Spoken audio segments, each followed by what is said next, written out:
안녕하세요. 미국 주식의 맥점을 짚어드리는 미국 주식 이슈 워치 채널에서 제공하는 심층 분석 시간입니다. 오늘은 클라우드 데이터 분야에서 정말 폭발적인 성장을 보여주고 있는 기업이죠. 바로 스노우플레이크, 티커로는 SNOW입니다. 이 스노우플레이크에 대해 아주 깊이 파고들어 보겠습니다. 우리가 조사한 바에 따르면요, 이게 단순한 데이터 저장소를 넘어서 데이터 클라우드라는 혁신적인 개념으로 시장의 판도를 바꾸고 있다는 평가를 받고 있더라고요. 이번 분석에서는 스노우플레이크가 도대체 어떤 기업인지, 그들이 그리는 큰 그림, 그러니까 비전과 핵심 사업 모델은 무엇인지부터 차근차근 시작하겠습니다. 그리고 이어서 그들만이 가진 독보적인 기술 경쟁력, 또 가장 궁금해하실 최근 실적과 재무 상태, 그리고 시장은 어떻게 반응하고 있는지까지 아주 면밀히 살펴보겠습니다. 저희 목표는 여러분께서 스노우플레이크를 정말 균형 잡힌 시각으로 이해하실 수 있도록 돕는 것입니다. 네, 물론입니다. 뭐랄까, 겉으로 보이는 화려한 성장세, 그 이면에는 분명히 잠재적인 위험 요인들도 존재하거든요. 그래서 저희는 단순히 좋다, 성장한다, 이런 긍정적인 면만 부각하는 게 아니라요. 투자자로서 반드시 고려해야 할 장기적인 리스크, 그리고 또 기회까지 종합적으로 짚어드릴 예정입니다. 예, 균형 잡힌 정보가 중요하니까요. 좋습니다. 아주 기대가 되는데요. 그럼 스노우플레이크의 세계로 함께 들어가 볼까요? 먼저 이 회사가 어떤 그림을 그리고 있는지 그 비전부터 한번 살펴보겠습니다. 스노우플레이크는요, 기본적으로 클라우드 기반의 데이터 웨어하우스 회사예요.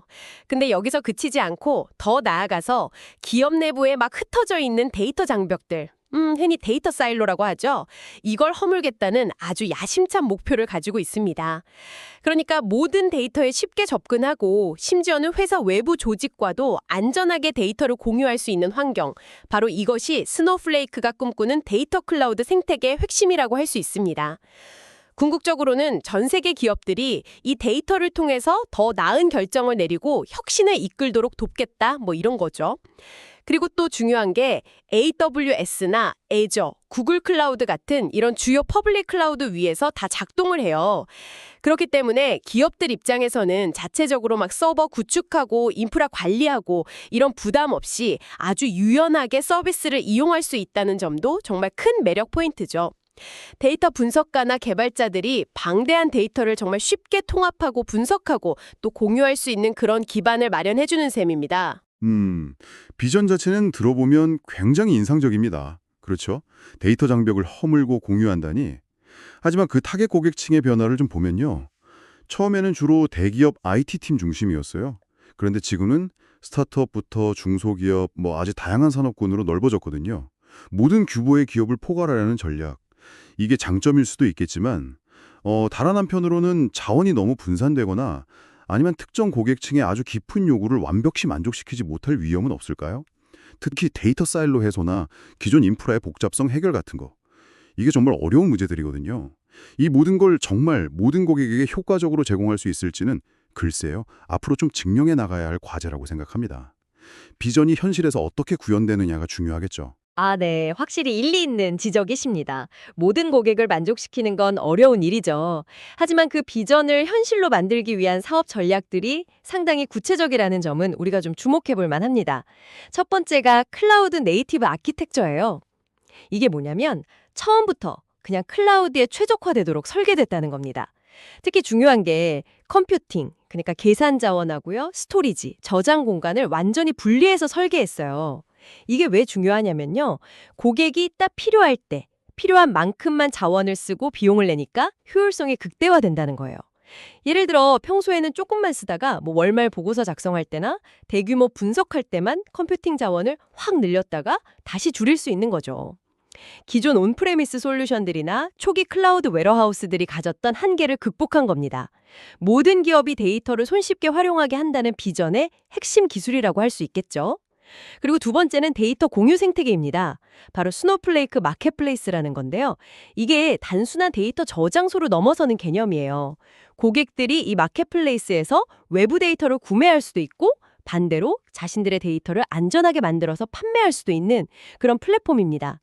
예를 들면 날씨 정보나 시장 트렌드 같은 외부 데이터를 쉽게 얻어서 우리 회사 데이터랑 결합해서 분석에 활용할 수 있게 되는 거죠. 데이터 사일로로 허물고 안전하게 공유한다라는 비전을 구체적으로 실현하는 핵심 전략이라고 볼 수 있습니다. 마지막 세 번째로는 유연성과 확장성을 꼽을 수 있습니다. 우리가 보통 데이터 분석할 때 쓰는 SQL뿐만 아니라 요즘 많이 쓰는 파이썬, 자바 같은 다양한 언어를 지원해요. 그리고 앞서 말씀드린 것처럼 AWS, 애저, 구글 클라우드 어디서든 원하는 곳에서 사용할 수 있습니다. 특정 기술이나 특정 클라우드 서비스에 얽매이지 않는다는 것은 고객에게 엄청난 자유를 주는 셈이죠. 이게 뭐랄까, 고객을 가두는 락인 효과를 줄여서 좀 더 장기적인 신뢰관계를 구축하려는 의도도 엿보이는 부분입니다. 네, 그 기술적인 접근 방식하고 비전이 일치한다는 점은 분명히 강점입니다. 인정해야죠. 컴퓨팅이랑 스토리지 분리, 그거 혁신적이었어요. 마켓플레이스 개념도 흥미롭고요. 하지만 이게 과연 얼마나 오랫동안 독점적인 경쟁 우위가 될 수 있을까? 이 부분은 좀 의문이 듭니다. 왜냐하면 우리가 잘 아는 AWS, 구글, 마이크로소프트 같은 이런 거대 클라우드 기업들이 가만히 있지 않거든요. 유사한 기능들을 아주 빠르게 개발해서 따라잡으려고 하고 있어요. 그리고 마켓플레이스 역시 마찬가지입니다. 이게 진짜 힘을 발휘하려면 충분한 데이터 공급자, 그리고 또 그걸 사려는 수요자로 모여서 활발하게 거래가 이루어지는 소위 말하는 네트워크 효과가 구축되어야 하거든요. 근데 이 생태계를 성공적으로 키우고 또 유지하는 것이 생각보다 굉장히 어렵습니다. 과연 경쟁사들의 거센 추격을 뿌리치고 이 해자, 몰슬 계속 깊고 넓게 팔 수 있을지 이건 정말 계속 지켜봐야 할 부분입니다. 쉽지 않을 거예요. 경쟁 환경이 정말 치열하다는 말씀이시군요. 알겠습니다. 그렇다면 스노우플레이크는 이런 기술과 비전을 바탕으로 수익을 어떻게 만들어내고 있을까요? 핵심 비즈니스 모델을 좀 살펴보죠. 기본적으로는 서비스형 소프트웨어, 즉 사스 모델 기반이고요. 핵심은 사용한 만큼만 지불하는 사용량 기반 종량제 모델입니다. 이게 고객 입장에서는 처음부터 큰돈 들여서 시스템 구축할 필요 없이 뭐랄까 일단 시작하기가 쉽다는 장점이 있죠. 그리고 사용량이 늘어나면 그만큼 비용을 내니까 어찌 보면 합리적이라고 느낄 수 있는 구조입니다. 네, 맞습니다. 그 수익 구조를 좀 더 자세히 들여다보면 크게 세 가지로 나눌 수 있어요. 첫째는 컴퓨팅 사용료입니다. 이걸 스노우플레이크에서는 버추얼 웨어하우스라고 부르는데요. 데이터를 분석하거나 쿼리를 실행할 때 필요한 연산 자원, 그러니까 컴퓨팅 파워를 얼마나 썼느냐에 따라서 돈을 받습니다. 둘째는 스토리지 사용료예요. 데이터 스토리지라고 하는데 말 그대로 저장하는 데이터 양에 따라서 월별로 요금을 내는 거죠. 이건 상대적으로 비용이 좀 저렴한 편입니다. 셋째는 클라우드 서비스 요금이라는 게 있어요. 이게 뭐 데이터 최적화라든가 보안 관리, 메타데이터 관리 같은 플랫폼 운영에 필요한 부가 서비스 비용인데요. 이건 보통 컴퓨팅 사용량에 비례해서 청구되는 경향이 있습니다. 그러니까 결국 고객이 데이터를 많이 저장하고 또 그 데이터를 자주 그리고 복잡하게 분석할수록 스노우플레이크의 매출이 늘어나는 구조인 거죠. 근데 이게 어떻게 보면 양날의 검이에요. 거꾸로 말하면 고객의 데이터 사용량이 줄어들면 예를 들어 경기 침체 같은 이유로요. 그럼 매출도 바로 타격을 입을 수 있다는 의미거든요. 이 부분은 나중에 리스크 요인에서 다시 한번 자세히 짚어봐야 할 것 같습니다. 네, 정말 정확한 지적이십니다. 사용량 기반 모델의 명확한 장단점이네요. 하지만 또 어떻게 보면 그게 바로 스노우플레이크의 자신감의 표현일 수도 있겠다는 생각도 듭니다. 기업들이 앞으로 데이터를 점점 더 많이 활용할 수밖에 없는 시대적인 흐름에 제대로 올라탔다. 뭐 이런 자신감이 아닐까요? 이 모델 덕분에 동종업계 다른 회사들과 비교했을 때 확실한 차별점을 가지는 것도 사실이고요. 자, 그럼 이제 스노우플레이크의 핵심 경쟁력, 그 독점적인 차별점에 대해서 좀 더 깊이 파고 들어가 보겠습니다. 앞서서 잠깐 언급됐던 기술 아키텍처가 역시 핵심인데요. 몇 가지 정말 중요한 차별점을 다시 한번 강조하고 싶습니다.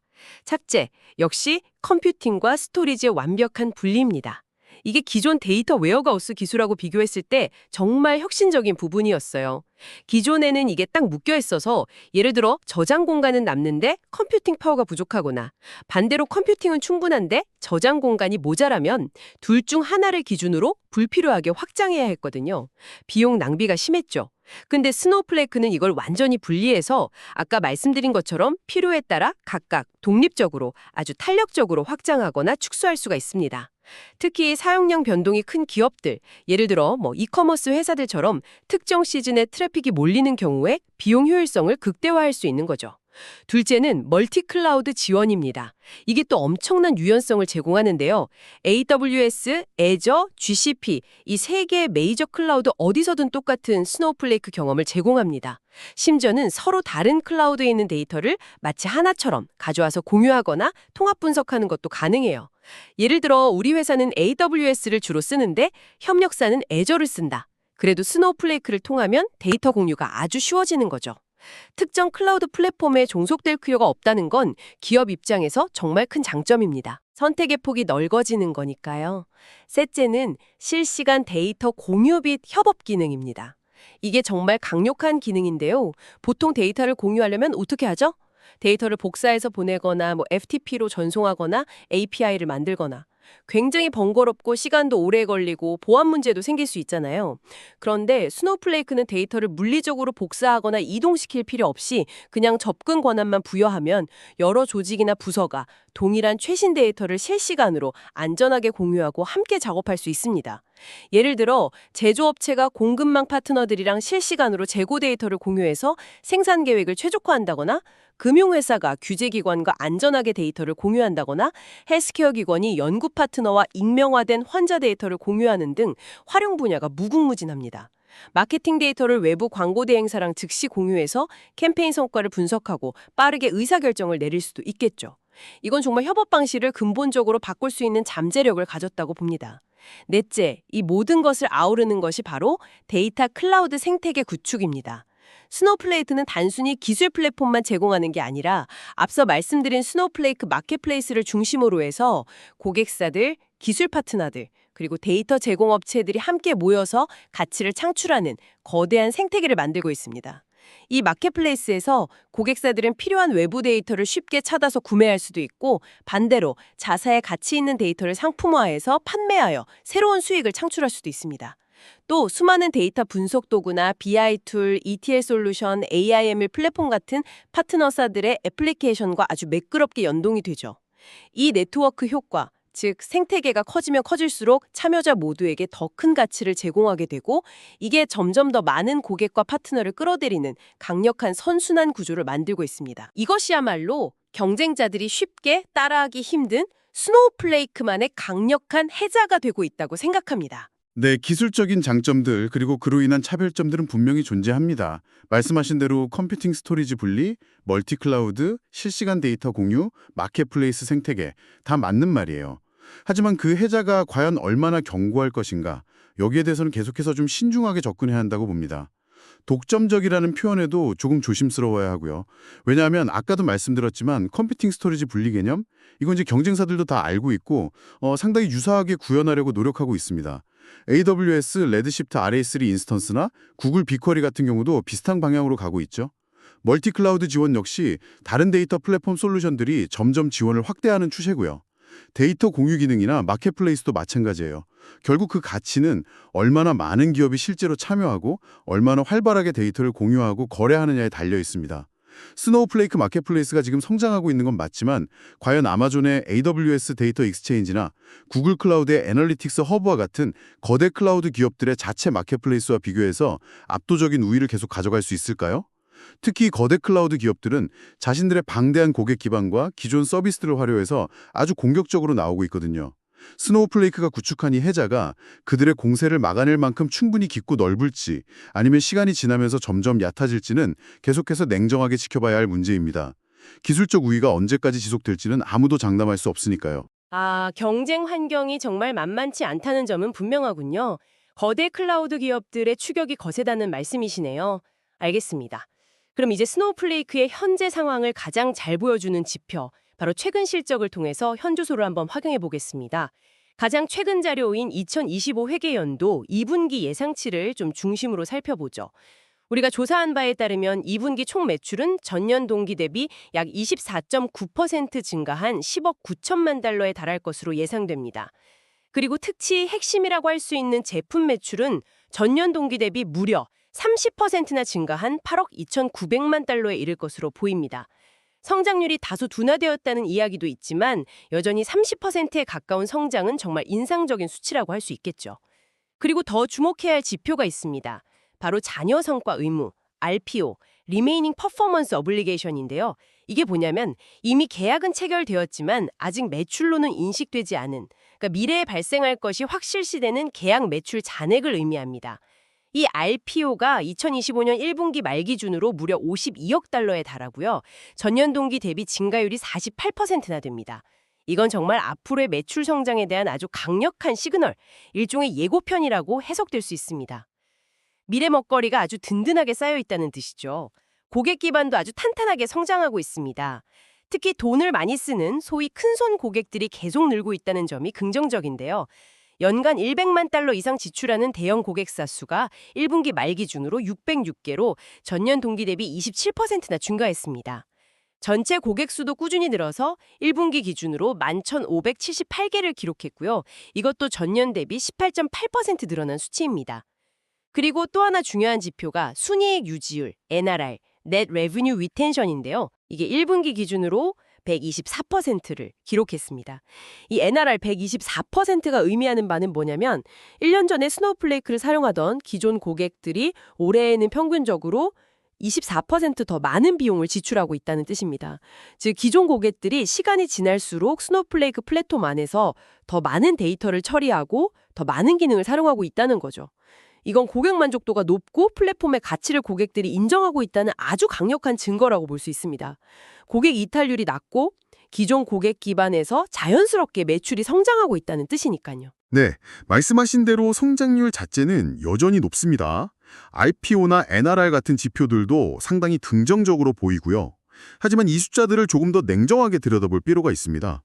예를 들어 2분기 총 매출 성장률 예상치 24.9%, 제품 매출 성장률 30%, 이게 과거 스노우플레이크가 보여주었던 50%, 60%, 심지어 100%가 넘는 폭발적인 성장률과 비교하면 확실히 성장세가 둔화된 수치라는 점은 부인할 수 없습니다. 물론 기업의 규모가 커지면서 성장률이 자연스럽게 낮아지는 것은 당연한 현상일 수 있습니다. 기저효과 때문이죠. 하지만 이게 단순히 규모의 문제인지 아니면 우리가 우려하는 거시경제의 불확실성이나 경쟁 심화의 영향이 본격적으로 나타나기 시작하는 신호는 아닌지 이 부분은 좀 더 주의 깊게 살펴봐야 합니다. 성장률의 질을 따져봐야 한다는 거죠. 그리고 더 큰 우려는 역시 수익성입니다. 앞서 잠깐 언급했지만 매출은 이렇게 계속 늘어나고 있는데 순손실 폭은 오히려 확대되었다는 점, 이게 문제입니다. 2025년 1분기 실적을 봐도 매출은 전년 대비 33% 증가했지만 영업손실이나 순손실은 여전히 상당한 수준이거든요. 물론 여기에는 이유가 있습니다. 신규 고객을 확보하기 위한 영업 및 마케팅 비용 지출이 크고 또 AI 기능 강화나 플랫폼 개발을 위한 연구개발 R&D 투자도 계속 늘리고 있기 때문이죠. 고성장 기술 기업들의 초기 단계에서 흔히 나타나는 특성일 수는 있습니다. 성장을 위한 투자라고 설명할 수 있겠죠. 하지만 시장은 언제까지나 기다려주지 않거든요. 언제쯤 이 투자의 결실이 재무제표상의 수익성 개선이라는 가시적인 성과로 나타날 수 있을 것인가? 이게 현재 스노우플레이크를 바라보는 시장의 가장 큰 질문 중 하나일 겁니다. 이 수익성 개선 시점이 계속 늦춰진다면 투자자들의 인내심도 바닥날 수 있겠죠. 수익성 문제, 확실히 중요한 포인트군요. 성장을 위한 투자인지 아니면 비용 통제의 어려움을 겪고 있는 것인지 판단이 필요하겠네요. 자, 그럼 경영진은 이런 상황에 대해 어떻게 이야기하고 있을까요? 그리고 시장은 또 어떻게 반응했을까요? 2025년 1분기 실적 발표 내용을 중심으로 한번 살펴보겠습니다. 1분기 실적 발표 때 경영진을 시장의 예상치를 뛰어넘는 견조한 매출 성장을 발표하면서 상당히 자신감 있는 모습을 보였습니다. 특히 연간 전체 매출 가이던스를 상향 조정하면서 앞으로의 전망에 대해서도 긍정적인 메시지를 내놨죠. 여기서 특히 주목할 만한 점은 앞으로 AI와 머신러닝, ML 기술 통합을 더욱 강화하겠다는 계획을 발표한 것입니다. 그러니까 스노우플레이크 플랫폼 안에서 기업들이 별도의 복잡한 인프라 구축 없이도 아주 쉽게 AI 모델을 개발하고 훈련시키고 또 운영할 수 있도록 지원하겠다는 건데요. 이건 스노우플레이크가 단순히 데이터를 저장하고 분석하는 것을 넘어서 이제는 데이터 기반의 혁신을 직접적으로 이끌어내는 AI 플랫폼으로 진화하겠다는 강력한 의지를 보여준 것이라고 해석할 수 있습니다. 미래의 핵심 성장 동력으로 AI를 확실하게 점찍고 이에 대한 구체적인 비전을 제시한 셈이죠. 시장의 반응도 아주 즉각적이었습니다. 실적 발표 이후에 스노우플레이크 주가가 장중에 5% 이상 상승했고요. 거래량도 평소보다 훨씬 많이 늘어났습니다. 이건 시장 참여자들이 스노우플레이크의 1분기 실적과 앞으로의 성장성, 특히 AI 전략을 상당히 긍정적으로 평가했다는 증거라고 볼 수 있겠죠. 예상치를 상회하는 실적, AI 전략에 대한 구체적인 청사진 제시, 그리고 여전히 전조한 고객 기반 성장세 등이 복합적으로 작용한 결과라고 분석됩니다. 네, 맞아요. 1분기 실적 발표 직후의 시장 반응은 분명히 긍정적이었습니다. 주가 상승이 그걸 보여줬죠. 하지만 우리가 주식시장을 볼 때 항상 기억해야 할 것이 있습니다. 주가는 종종 기대감을 먼저 반영하는 경향이 있다는 거죠. 선반영이라고 하잖아요. 1분기 실적 발표 때 나온 AI 통합 강화 전략, 이거 물론 중요합니다. 미래 먹거리가 될 수 있겠죠. 하지만 정말 중요한 것은 그 전략이 실제 재무 성과, 즉 매출 증대나 수익성 개선으로 이어지는지 여부를 확인하는 겁니다. 계획 발표만으로는 부족하다는 거죠. 그리고 시장의 높은 기대치를 계속해서 충족시킬 수 있느냐, 이것도 관건입니다. 스노우플레이크는 대표적인 고성장 기술주이기 때문에 시장의 기대 수준 자체가 매우 높습니다. 조금이라도 기대에 못 미치면 실망 매물이 쏟아질 수 있죠. 또한 경영진이 실적 발표에서 성장 중심의 투자를 지속하겠다고 강조했는데, 이 말은 다시 말하면 당분간은 수익성 개선보다는 외형 확장에 더 집중하겠다는 의미로 해석될 여지가 있습니다. 물론 장기적인 성장을 위해서는 투자가 필요하지만 단기적인 수익성을 더 중시하는 투자자들에게는 이런 메시지가 다소 부담 요인으로 작용할 수도 있습니다. 기대와 현실 사이의 간극을 잘 봐야 합니다. 앞으로의 실적을 예측하고 또 실제 발표됐을 때 평가하는 데 있어서 굉장히 중요한 것이 바로 회사가 제시하는 가이던스와 시장 분석가들의 예측치 평균, 즉 컨센서스 간의 차이를 비교하는 겁니다. 2025년 2분기 실적에 대한 예측을 예로 들어보죠. 스노우플레이크 회사가 제시한 2분기 제품 매출 가이던스를 보면 그 범위가 8억 5만 달러에서 8억 1천만 달러 사이입니다. 이건 전년 동기 대비 YOY로 보면 약 24%에서 25% 정도 성장하는 수준이죠. 그런데 같은 기간에 대해서 월가의 애널리스트들이 예측한 수치들의 평균, 즉 시장 컨센서스는 약 8억 1,500만 달러 수준으로 형성돼 있습니다. 여기서 미묘한 차이가 보이죠. 시장의 기대치는 회사 측이 제시한 가이던스의 상단인 8억 1천만 달러보다 약간 더 높다는 겁니다. 500만 달러 정도요. 이 작은 차이가 때로는 주가에 큰 영향을 미칠 수 있는 정보의 비대칭성을 만들고 투자자들에게는 아주 중요한 함의를 갖게 됩니다. 그렇군요. 정말 중요한 포인트네요. 만약에 실제 2분기 제품 매출이 발표됐는데 시장 컨센서스인 8억 1,500만 달러를 넘어서는 결과가 나왔다. 그러면 시장의 기대를 뛰어넘는 어닝 서프라이즈, 즉 긍정적 서프라이즈로 인식되어서 주가에는 당연히 호재로 작용할 가능성이 높겠죠. 아, 이 회사가 우리가 생각했던 것보다 더 잘하고 있구나. 성장 잠재력이 더 크구나 하는 신뢰가 더 강해지는 계기가 될 겁니다. 그냥 회사가 제시했던 가이던스 범위 안, 예를 들어 딱 상단인 8억 1천만 달러 정도에 머무른다면 어떻게 될까요? 비록 회사 가이던스는 충족했지만 시장의 눈높이에는 미치지 못한 거잖아요. 그러면 시장은 이걸 실망스러운 결과로 받아들일 수 있습니다. 특히 스노우플레이크처럼 높은 성장률이 당연시되고 주가에 이미 그런 기대감이 많이 반영되어 있는 기술주에게는 이런 작은 실망감조차 더 큰 충격으로 작용해서 주가 하락의 빌미가 될 수 있습니다. 기대치 하회라는 딱지가 붙는 거죠. 따라서 투자자분들은 단순히 회사가 제시하는 가이던스 숫자만 볼 것이 아니라 반드시 시장의 컨센서스와 비교해서 잠재적인 서프라이즈 가능성 또는 반대로 실망 가능성을 미리 가늠해보는 습관을 들이시는 것이 중요합니다. 이 간극에 주목해야 한다는 거죠. 자, 이제 스노우플레이크가 안고 있는 리스크 요인들, 그리고 그럼에도 불구하고 성장 가능성은 있는지 좀 더 장기적인 관점에서 이야기를 나눠보겠습니다. 먼저 리스크 관리 역량과 관련된 부분인데요. 스노우플레이크는 금융회사가 아니기 때문에 우리가 흔히 은행에서 보는 연체율이라든가 부실채권 비율 같은 그런 전통적인 의미의 자산 건전성 지표는 없습니다. 대신 이 회사의 비즈니스 모델 자체가 얼마나 건전한지, 그리고 잠재적 위험에 어떻게 대비하고 있는지를 다른 관점에서 봐야 합니다. 앞서 제가 여러 번 지적했듯이 스노우플레이크의 핵심인 사용량 기반 과금 모델, 이게 경기 변동에 따라서 매출 변동성이 클 수 있다는 잠재적 리스크를 근본적으로 안고 있습니다. 예를 들어 경기 침체가 와서 기업들이 IT 지출을 줄이기 시작하면 당장 데이터 분석 쿼리 실행 횟수를 줄이거나 저장하는 데이터 양을 줄일 수 있겠죠. 그러면 스노우플레이크의 매출은 바로 직접적인 타격을 입게 됩니다. 이게 가장 큰 구조적인 리스크 중 하나죠. 또한 최근 강조하는 AI 기능 확장이나 플랫폼 고도화를 위해서는 필연적으로 인프라 투자 비용이 증가할 수밖에 없는데, 이게 단기적으로는 회사의 이익률, 즉 마진의 압박 요인이 될 수 있습니다. 수익성 개선에 걸림돌이 될 수 있다는 뜻입니다. 네, 그런 비즈니스 모델상의 리스크나 비용 증가 이슈는 분명히 존재합니다. 하지만 스노우플레이크 경영진도 이런 리스크를 당연히 인지하고 있고요. 나름대로 리스크 관리 시스템을 구축하고 있습니다. 특히 금융회사의 자산 건전성 개념을 스노우플레이크에 적용해 본다면 저는 데이터 보안 및 신뢰성 확보와 관련된 리스크 관리 역량으로 연결해서 볼 수 있다고 생각합니다. 고객의 가장 중요한 자산인 데이터를 얼마나 안전하게 지켜주고 신뢰할 수 있는 환경을 제공하느냐가 곧 스노우플레이크의 비즈니스 건전성과 직결되기 때문이죠. 이 부분에서 스노우플레이크는 Secure by Design, 즉 설계 단계부터 보안을 최우선으로 고려한다는 철학을 가지고 있습니다.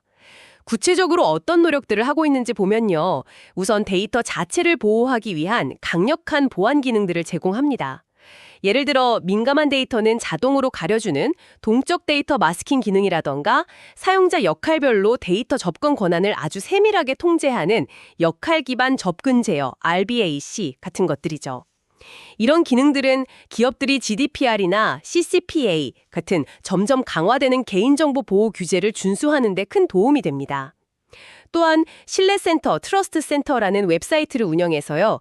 회사의 보안 정책이나 규정 준수 현황, 관련 인증서 같은 정보들을 아주 투명하게 공개하고 있습니다. ISO 21001이나 SOC2 타입 2 같은 국제적인 보안 및 규정 준수 인증도 다수 획득했고요. 물론 실시간으로 시스템을 모니터링하면서 외부 위협이나 이상 징후에 신속하게 대응하는 체계도 갖추고 있습니다. 최근에는 AI ML 모델을 개발하고 운영하는 과정에서 발생할 수 있는 편향성이나 투명성 부족 같은 새로운 리스크에 대응하기 위한 기능들도 지원하기 시작했습니다. 예를 들어 모델이 어떤 데이터를 학습했는지 추적하고 모델의 의사결정 과정을 설명 가능하게 만드는 기능 등을 통해 고객들이 신뢰할 수 있는 AI 시스템을 구축하도록 돕는 거죠. 저는 이런 노력들이 단순히 매출만 늘리는 것과는 다른 차원의 중요성을 가진다고 봅니다. 고객의 가장 핵심적인 자산인 데이터를 안전하게 보호하고 플랫폼에 대한 신뢰를 높임으로써 장기적인 고객 관계를 구축하고 결과적으로 고객 이탈, 천을 막는 효과를 가져옵니다. 이건 단순히 비용 관점의 리스크 대응을 넘어서 스노우플레이크 성장의 질을 높이고 지속 가능성에 대한 신뢰를 더하는 아주 중요한 핵심 경쟁력이라고 평가할 수 있습니다. 네, 데이터 보안과 신뢰성 확보 노력은 당연히 중요하고 잘하고 있는 부분이라고 생각합니다. 자, 그럼 앞으로 스노우플레이크의 실적 발표가 있을 때 우리 투자자분들은 어떤 점들을 좀 중점적으로 분석하고 주목해야 할까요? 몇 가지 핵심 포인트를 정리해 보겠습니다. 첫째는 뭐니 해도 가이던스 달성 여부겠죠. 특히 핵심인 제품 매출이 회사가 제시했던 가이던스 범위 안에 들어왔는지, 그리고 더 나아가 시장 컨센서스는 충족했는지 확인해야 합니다. 만약 기대치에 미달했다면 그 이유가 무엇인지에 대한 경영진의 설명, 코멘트를 아주 면밀히 들어봐야 합니다. 일시적인 요인인지 구조적인 문제인지 파악해야 하니까요. 둘째는 수익성 지표의 변화 추이입니다. 단순히 매출 성장률만 볼 것이 아니라 영업이익률이나 순이익률 같은 수익성 지표들이 개선되고 있는지, 아니면 여전히 적자 상태인지, 적자 폭은 줄어들고 있는지를 확인해야 합니다. 또 매출 총이익률, 그로스 마진이 안정적으로 유지되고 있는지도 중요하고요. 운영비용, 영업비용, R&D 비용 등 증가 속도가 매출 증가율보다 낮게 관리되고 있는지 등을 통해서 정말 수익성 있는 성장을 하고 있는지 판단해야 합니다. 맞습니다. 세 번째로는 주주 환원 정책 업데이트 여부도 확인해 볼 필요가 있습니다. 아직 스노우플레이크는 배당을 지급하고 있지는 않지만 앞으로 성장세가 안정화되고 이익이 나기 시작하면 자사주 매입 프로그램이나 배당 같은 주주 친화 정책을 펼칠 가능성도 있거든요. 실적 발표 때 이런 부분에 대한 경영진의 언급이나 계획 발표가 있는지 확인하는 것이 좋습니다. 경영진이 주주가치 제고에 얼마나 의지를 가지고 있는지를 엿볼 수 있는 부분이죠. 네 번째는 고객 사용량 추이에 대한 경영진의 코멘트입니다. 앞서 말했듯이 사용량 기반 모델이기 때문에 직접적인 연체율 같은 지표는 없지만 전반적인 고객들의 플랫폼 사용량이 늘고 있는지, 아니면 혹시 경기 둔화의 영향으로 사용량이 감소하는 추세는 없는지, 또는 고객 해지율, 천 레이트의 변화는 없는지 등에 대한 경영진의 설명을 통해 경기 둔화가 실적에 미치는 영향을 간접적으로 파악해야 합니다. 특히 연간 100만 달러 이상 쓰는 대규모 고객사들의 이탈 여부나 사용량 변화는 매우 중요한 시그널이 될 수 있습니다. 마지막 5번째로는 규제 환경병화 관련 코멘트입니다. 데이터 프라이버시, GDPR, CCPA 등 데이터 주권, 사이버 보안, 그리고 최근에는 AI 윤리 및 규제 관련 논의까지 데이터 관련 규제 환경은 계속해서 빠르게 변화하고 있고 점점 더 복잡해지고 있습니다. 이런 규제 동향에 대한 회사의 대응 전략은 무엇인지, 그리고 잠재적인 리스크는 어떻게 평가하고 있는지 등을 확인해야 스노우플레이크의 장기적인 사업 안정성을 판단하는 데 도움이 될 것입니다. 자, 그럼 이제 정말 장기적인 관점에서 스노우플레이크가 직면한 리스크 요인들과 그럼에도 불구하고 기대해 볼 수 있는 성장 기회들을 종합적으로 한번 평가해 보겠습니다. 리스크 요인부터 다시 한번 정리해 보죠. 첫째는 역시 거시경제 리스크입니다. 이건 뭐 계속 강조해도 지나치지 않은데요. 사용량 기반 모델은 경기 침체 시기에 기업들의 IT 지출 축소에 아주 직접적인 영향을 받습니다. 지금까지는 높은 NRR, 순수익 유지율이 이런 우려를 어느 정도 상쇄해줬지만 만약 경기 침체가 심화되어서 이 NRR 수치마저 하락하기 시작한다면 그건 정말 신박한 경고 신호로 받아들여야 합니다. 둘째는 경쟁 구도 리스크입니다. 이것도 앞서 이야기했지만 AWS 레드시프트, 마이크로소프트 애저 시냅스 애널리틱스, 구글 클라우드 빅퀘리 같은 이런 하이퍼스케일러라고 불리는 거대 클라우드 기업들이 자체 데이터 웨어하우징 및 분석 서비스를 계속해서 강화하면서 스노우플레이크를 직접적으로 위협하고 있습니다. 이들은 특히 자사의 다른 클라우드 서비스들과의 강력한 통합이나 때로는 더 공격적인 가격 정책을 앞세워서 스노우플레이크의 고객을 뺏어오거나 마진에 큰 압박을 가할 수 있습니다. 데이터독이나 몽고DB 같은 다른 전문 데이터 플랫폼 기업들과의 경쟁도 물론 존재하고요. 경쟁은 점점 더 치열해질 수밖에 없습니다. 셋째는 규제 환경 변화 리스크입니다. GDPR, CCPA를 시작으로 전 세계적으로 데이터 프라이버시와 보안, 국경 간 데이터 이동 등에 대한 규제가 계속 강화되고 있고 국가별로도 상회에서 점점 더 복잡해지고 있습니다. 이런 규제를 준수하기 위해서는 스노우플레이크 자체로도 상당한 추가 비용과 노력이 필요하고요. 더 중요하게는 이러한 규제 불확실성 자체가 고객사들의 데이터 활용 전략에 영향을 미쳐서 플랫폼 사용량 증가를 저해하는 간접적인 요인이 될 수도 있습니다. AI 관련 규제도 앞으로 어떻게 전개될지 아직 불확실성이 크고요. 네, 말씀하신 것처럼 장기적인 리스크 요인들도 분명히 존재합니다. 투자자라면 반드시 인지하고 있어야 할 부분들이죠. 하지만 저는 그럼에도 불구하고 스노우플레이크가 가진 장기적인 성장 기회 또한 매우 강력하다고 생각합니다. 첫째, 뭐니 해도 AI 및 머신러닝 시대의 핵심 수혜자가 될 수 있다는 점입니다. 아시다시피 AI, 특히 생성형 AI 같은 최신 기술은 대규모의 잘 정제된 데이터를 필요로 합니다. 그런데 기업들의 데이터는 여전히 여러 곳에 흩어져 있고 정리가 안 된 경우가 많죠. 스노우플레이크는 바로 이런 다양한 데이터를 한 곳에 모으고 정제하고 또 쉽게 접근하고 활용할 수 있도록 해주는 최적의 플랫폼입니다. 최근 스노우플레이크가 플랫폼 내에 AI, MML 모델 개발 및 운영, MLOps 기능을 통합하고 엔비디아 같은 AI 선두 기업들과 파트너십을 강화하려는 전략은 바로 이런 시대적 흐름에 발맞춰 데이터 클라우드의 가치를 더욱 높이고 미래 성장의 핵심 동력으로 삼겠다는 의지를 보여주는 것입니다. AI 시대가 깊어질수록 스노우플레이크의 역할은 더욱 중요해질 수밖에 없다고 봅니다. 둘째는 앞서 강조했던 데이터 클라우드 생태계의 확장입니다. 스노우플레이크 마켓플레이스는 단순히 데이터를 사고 파는 곳을 넘어서 강력한 네트워크 효과를 창출하며 경쟁자들이 쉽게 모방하기 어려운 해자를 구축하고 있습니다. 더 많은 데이터 제공업체가 참여할수록 구매자에게 더 많은 선택지를 제공하고 더 많은 구매자와 애플리케이션 개발 파트너가 참여할수록 데이터 제공업체에게 더 큰 시장을 열어줍니다. 이런 선순환 구조는 시간이 지날수록 플랫폼의 가치를 기하급수적으로 중단시키고 고객 이탈을 막는 강력한 잠금 효과를 발휘하며 장기적인 경쟁 우위를 제공할 것입니다. 이 생태계가 얼마나 더 커지고 활성화되느냐가 중요하겠죠. 셋째는 멀티클라우드 전략의 지속적인 경쟁 우위입니다. 요즘 많은 기업들이 특정 클라우드 벤더에 종속되는 것을 피하고 여러 클라우드를 목적에 맞게 함께 사용하는 멀티클라우드 또는 하이브리드 클라우드 전략을 채택하고 있습니다. 스노우플레이크는 처음부터 멀티클라우드를 완벽하게 지원하도록 설계되었기 때문에 이런 기업들에게 아주 매력적인 선택지가 됩니다. 특정 클라우드에 묶이지 않는 유연성은 고객에게 선택의 폭을 넓혀줄 뿐만 아니라 앞으로 다양한 클라우드 솔루션들이 공존하게 될 미래의 IT 환경에서 스노우플레이크가 더욱 중요한 전력적 위치를 차지하게 만들 중요한 경쟁력으로 작용할 것이라고 생각합니다. 네, 결국 스노우플레이크는 들어보신 것처럼 엄청난 성장 기회와 동시에 무시할 수 없는 리스크 요인들을 함께 안고 있는 뭐랄까 양면성을 가진 기업이라고 정리할 수 있겠습니다. 따라서 투자자분들은 단순히 분기별 매출 성장률 숫자만 보고 섣불리 판단할 것이 아니라 좀 더 긴 호흡으로 여러 요인들을 종합적으로 고려해야 합니다.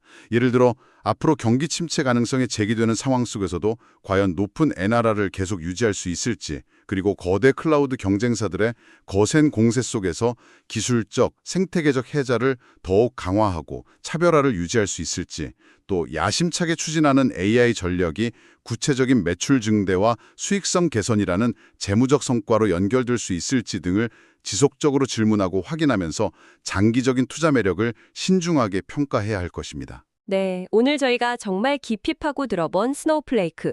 정리하자면 클라우드 기반 데이터 플랫폼 시장에서 컴퓨팅과 스토리지의 분리, 멀티 클라우드 지원, 실시간 데이터 공유 같은 혁신적인 기술과 데이터 클라우드 생태계 구축이라는 명확한 비전을 바탕으로 정말 놀라운 성장세를 보여주고 있는 기업입니다.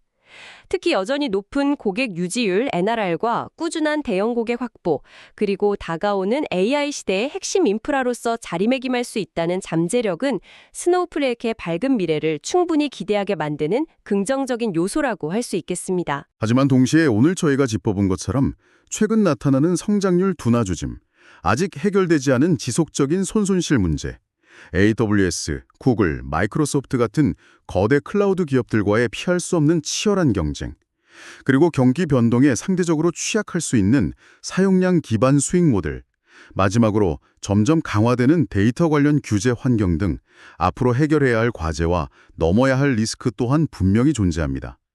시장의 높은 기대치만큼이나 불확실성도 크다는 점을 반드시 함께 인지해야 할 것입니다.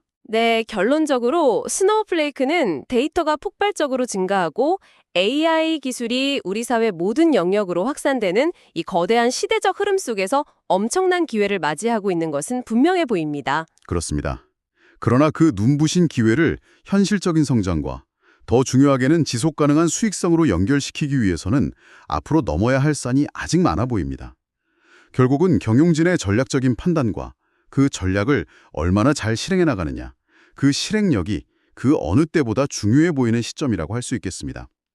오늘 저희가 분석해드린 내용은 저희의 조사 결과를 바탕으로 한 정보 제공을 목적으로 합니다. 따라서 특정 종목, 즉 스노우플레이크 주식에 대한 매수 또는 매도 추천이 아님을 분명히 밝힙니다. 모든 투자의 최종적인 판단과 결정은 항상 청취자 여러분 본인의 책임하에 신중하게 이루어져야 한다는 점 꼭 기억해 주시기 바랍니다. 또한 저희가 제공하는 정보 중에는 AI에 의해 생성된 내용이 일부 포함되어 있을 수 있으며 이 경우 간혹 실제 정보와 차이가 발생할 수 있다는 점도 유의하여 주시면 감사하겠습니다.